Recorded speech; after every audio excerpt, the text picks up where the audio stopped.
Muhabbete mava çakçak Şunu kılma. kılan mine muhabbeti. Oysa kalan ketama. Muşa kızaldı naraz kıyatkan dostlarımız asas cihatını sorap. Orada nerede deydi. Yani bu kilep bu mena muhabbetinde çalışıyordu. Bu hiç kimin muhabbeti emez. Bu naratike esel çıkız. Yani dünya bugünçe tüt çoğun yaylaktan bir boğan narat yaylığıdaki kaysı urun mavi divite. Boşluktaki yaylak kundon soğuyan manga yol tepsi. Yani bu yana orunu sorgan dostlarımız bek çıktılar. Bunu hemen de pereyle biletten tartıp erkanın esin düşendir pereyle. Çokum bir tane jürük olan bilsem altı rakım yollap koşmağala koşuyorlar. Bu yani dünya boyunca tüt çoğun yaylak tep naratike yani narat kıtonutkan kundon soğuyan yol tepsideki kızcak.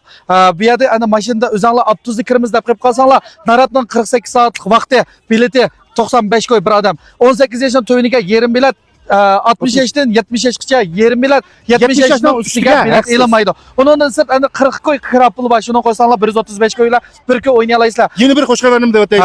Biz bugünden başlap devamlı narat en payziyalani sizlerge urnu bilen teminlep bergeç.